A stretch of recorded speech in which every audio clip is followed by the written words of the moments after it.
Halo, selamat datang kembali di channel YouTube Pengabdi Voli. Apa kabarnya teman-teman semua, para penggemar voli Indonesia, para penggemar timnas Indonesia, dan juga khususnya para fans Surabaya Samator.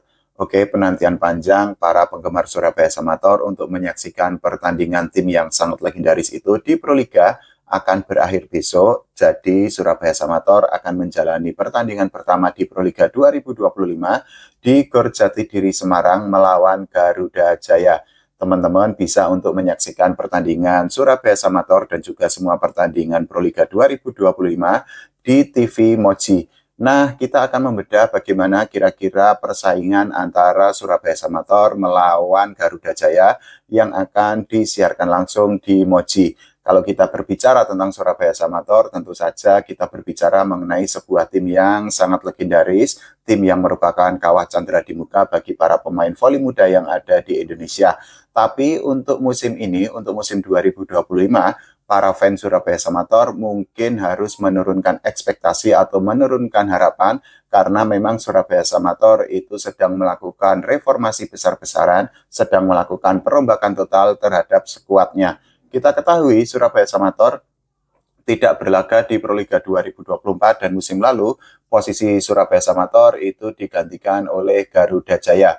Nah, kedalaman skuad yang dimiliki oleh Surabaya Samator dengan para pemain yang masih muda itu juga masih kalah dibandingkan beberapa tim lain seperti Jakarta Lavani yang memiliki kedalaman skuad sangat luar biasa dan juga Jakarta Bayangkara Presisi yang pemain lokalnya itu beberapa diantaranya itu adalah pemain timnas Indonesia. Selain itu juga kalau kita bicara mengenai kedalaman skuad, tentu saja salah satu PR besar yang dimiliki oleh Surabaya Samator adalah di posisi setter.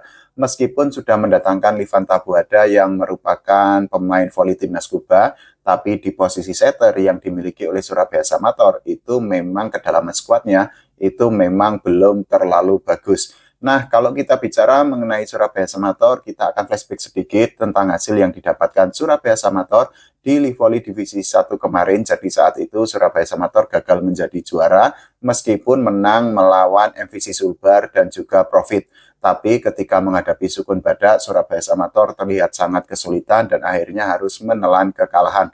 Ini menjadi bukti bahwa permainan yang ditunjukkan oleh para pemain Surabaya Samator itu memang belum terlalu on fire, bahkan kalau misal mereka bertemu dengan tim yang kemampuannya bisa dikatakan seimbang atau setara. Nah, beberapa pemain diprediksi akan menjadi atau akan menghuni line up Surabaya Samator ketika menghadapi Garuda Jaya. Salah satunya tentu saja adalah Hendrik Agel yang berposisi sebagai libero. Selain itu beberapa pemain lainnya itu juga diprediksi akan menjadi pemain inti seperti Livan Tabuada, Yaisal Punales, kemudian Teddy Oka, dan juga Rama Faza Fauzan.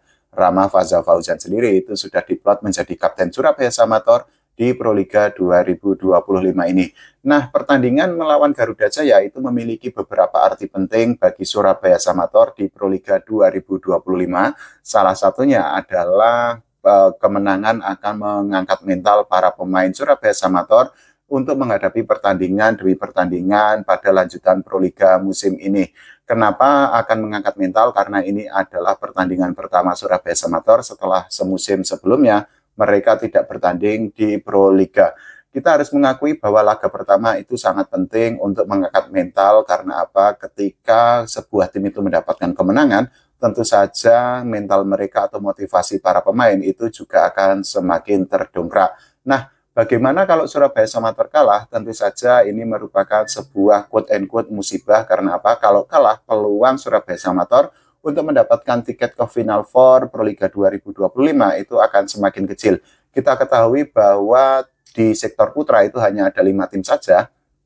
Itu artinya satu tim hanya perlu menyingkirkan satu tim lainnya untuk mendapatkan tiket ke Final Four Proliga 2025 nanti. Nah, dari 5 tim yang saat ini bertanding di Proliga 2025, banyak yang menilai bahwa Garuda Jaya itu hampir pasti quote-and-quote akan masuk di daftar tim yang akan yang gagal untuk merebut tiket ke Final Four Proliga 2025.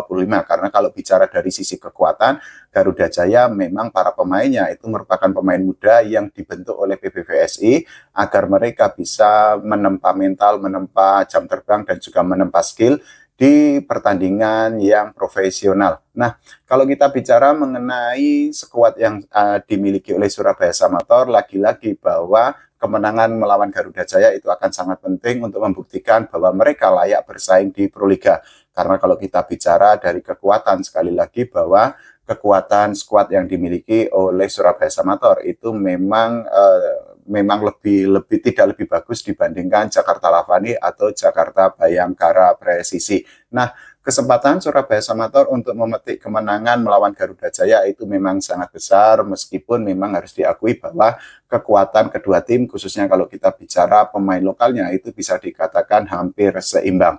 Nah, arti penting kedua yang dimiliki atau yang akan didapatkan oleh Surabaya Samator itu adalah ini merupakan pertandingan pembuktian bagi Surabaya Samator sebagai tim yang sangat legendaris. Meskipun mayoritas pemain yang saat ini menghuni Surabaya Samator itu adalah pemain muda, tapi kita harus mengakui bahwa para pemain Surabaya Samator itu selalu memiliki mental yang sangat besar ketika mereka sudah turun ke lapangan. Meskipun demikian, PR bagi pelatih Surabaya Samator, Rodolfo Luis Sanchez, itu juga sangat besar karena dirinya itu akan mengandalkan para pemain muda. Kalau kita bicara zaman dulu, mungkin kita masih bisa untuk merujuk kepada beberapa pemain yang memang bisa disebut sebagai legenda timnas Indonesia, seperti Ayib Rizal, Afan Priyawijaksono, kemudian juga Rifa Nurmulki, dan lain sebagainya. Nah, tapi bedanya sekali lagi di Proliga 2025 ini ada perombakan besar yang dilakukan oleh Surabaya Samator dan mereka memilih untuk menerjunkan para pemain muda. Selain itu juga hampir tidak ada pemain senior yang ada di Surabaya Samator, meskipun ada beberapa pemain yang sudah berpengalaman di Proliga seperti Teddy Oka dan juga Rama Faza Fauzan. Selain itu juga manuver yang dilakukan oleh Surabaya Samator untuk mendatangkan pemain baru itu juga terlihat kurang agresif dibandingkan beberapa tim lainnya, karena Surabaya Samator itu untuk pemain lokalnya itu hanya mendatangkan Sandro Calvin dan juga Muhammad Hayun. Nah, poin penting ketiga yang dimiliki oleh Surabaya Samator adalah Proliga 2025 itu bisa untuk menegaskan Surabaya Samator sebagai tim yang mampu atau yang konsisten mencetak para pemain voli yang berstatus bintang. Kita ketahui zaman dulu Surabaya Samator itu merupakan tim yang bisa disebut sebagai timnas Indonesia mini karena para pemain Surabaya Samator itu masuk ke dalam timnas Indonesia. Tidak hanya di era Rifa Nurmulki, kemudian Nizar Zulfikar, tapi juga di era-era sebelumnya seperti Ayib, kemudian Afan, kemudian Didi Irwadi, dan juga di generasi sebelumnya seperti Mas Cipeng, Surabaya Samator itu bisa disebut sebagai produsen pemain untuk menghuni atau untuk membela timnas Indonesia di berbagai kejuaraan voli atau turnamen voli internasional. Nah, bedanya adalah saat ini mungkin Surabaya Samator dari sisi manajemen itu berharap bahwa mereka bisa untuk terus melahirkan para pemain muda yang bisa untuk membela timnas Indonesia.